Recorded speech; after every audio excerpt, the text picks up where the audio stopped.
ассалому алайкум ба кулли мардуми муҳоҷир, бародарону хоҳарони муҳоҷире, ки дар муҳоҷират қарор доред ва қонунгузориҳои муҳоҷират ба шумо, қонунгузориҳои Россия писанд аст, дар кор аст. интизор будед. марҳамат. навори мо имрӯз дар бораи чӣ хел гирифтани РВП бе квота, без донистани забони русӣ, бе ягон хел асос, дар бораи военни учёт истодан ба қайди военкомат, чӣ қонуни бо наве ки қабул шуд, чӣ қонуни нав пешниҳод шудагӣ бояд қабул шавад. Дар бораи ҳамин чизҳо як навори сал дарозтар мешавад.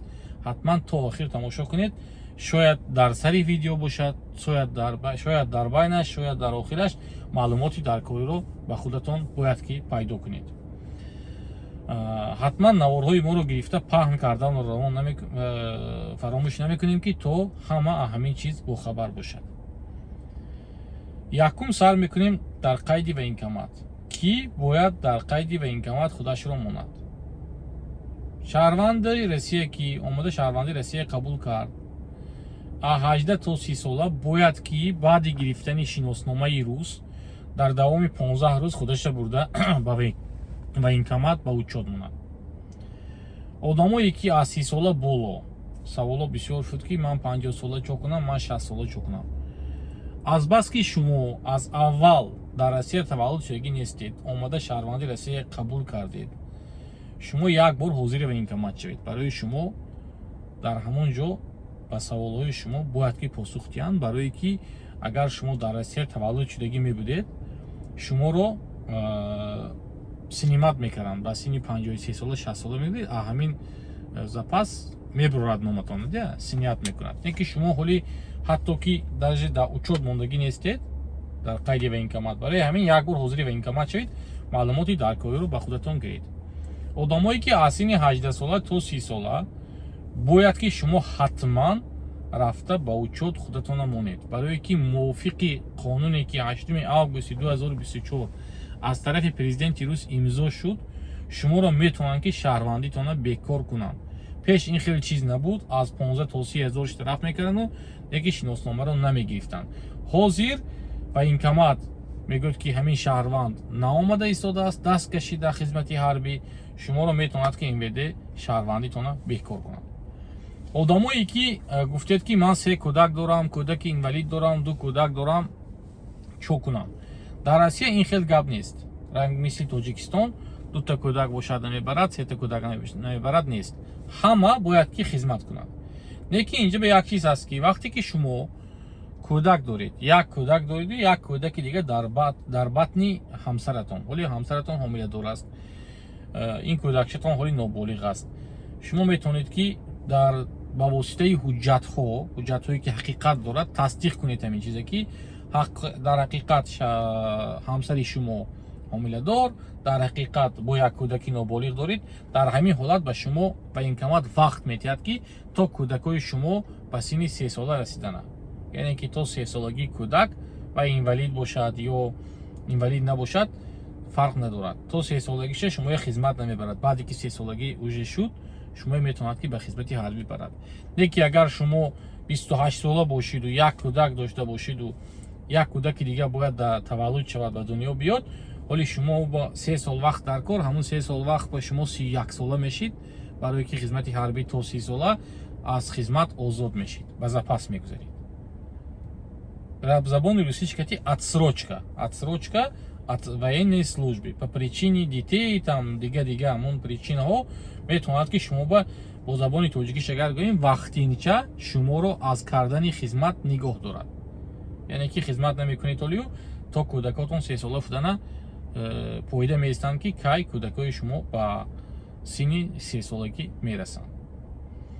агар ба шумо бо ҳамин чиз фаҳмо набошад, шумо метавонед ки дохили Яндекс шаведу ё Google, ҳаминҷо менависед ки федеральный закон номер 53 статья 24, қонуни таҳти рақами 53 қисми 24. дар ҳамон ҷо ҳама маълумотҳо дар бораи ҳамин чиз ҳаст ки дар кадом ҳолат шуморо метавонанд ки аз хизмат озод кунанд вақтинча.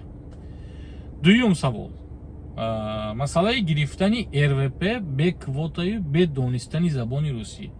як хел ҳоли одамои ҳамин намефаҳмидагӣ, одамои ақлашон паст, фаҳмишон паст, дар группаҳои дар ҳама ҷо тамом ман дидам Путин қонуна имзо кард, мо ба тамом РВП дасти чапу дасти рост додам мегирад, тамом ман ҳамаша фаҳмидам мегуфтагиё сал саросима нашавитон.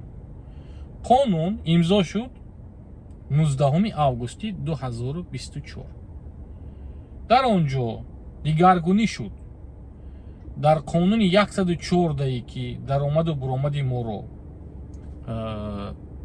назорат мекунад, дар қонуне ки 115 будду бошти мо, ҳуҷҷатҳои мо, чӣ хел ҳуҷҷати гаштем, патент дорем, надорем, ҳамин қонунҳо буд, дар ҳамин қонуни 115 дигаргунӣ ҳосил шуд.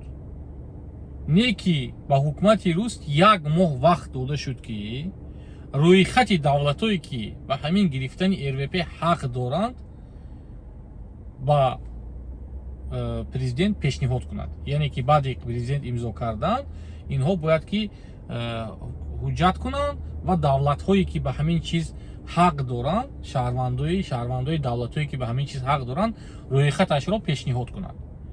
яъне ки унҷо Тоҷикистон нест, Ӯзбекистон нест, мумкин бошад, мумкин набошад. Ина мо ҳоли намедонем. ҳоли агар 19 август навор қонун қабул шуда бошад, то 20-25 сентябр маълум мешавад. Агар ҳамин чиз дар ҳақиқат ҳамин Тоҷикистон, Ӯзбекистон агар бошад дар ҳамон рӯйхат, ман ҳатман баромада навор мекунам бо қонунош ки шумо ба ҳамаша мефаҳмонам.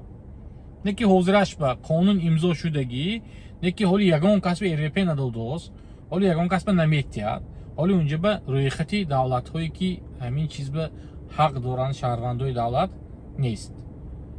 ин основной одамо дахл дорад ки агар ҳуқуқи шумо дар давлати худатон поймол шуда бошад, шумо метавонед ки аз Россия ҳамчун ёрдам пурсед. ва шумо ба Россия маъқул, шумо ҳамин Россия дӯст медоред, Россия культура оша нағз мебинед, ва шумо метавонад ки РВП-ро бе донистани забони русии квота тақдим кунад, яъне ки диҳад.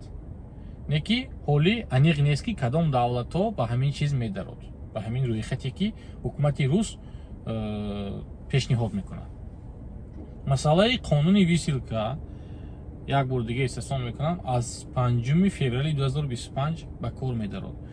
қонуни висилка фақат дахл дорад ба одамое ки бе патент мегардед, ҳуҷҷатотон тамом шудагӣ, фақат регистратсия ки мегардед, ба ҳамин одамо дахл дорад. Одамое ки патент доред, ВНЖ доред, РВП доред, ин қонуни висилка ба шумо дахл надорад, бародарои азиз.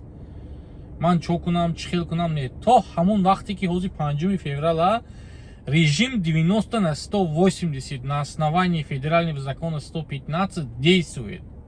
То, что шумо метавонед ки то 5 феврал 90 рӯз дар Тоҷикистон истеду, 90 рӯз дар Россия истед. вақте ки қонун 5 феврал ба кор медарод, аз 6 феврал шумо бояд ки дар давоми 365 рӯз ҳамагӣ 90 рӯз дар Россия истеду, мондагӣ 270 рӯзаша дар Тоҷикистон.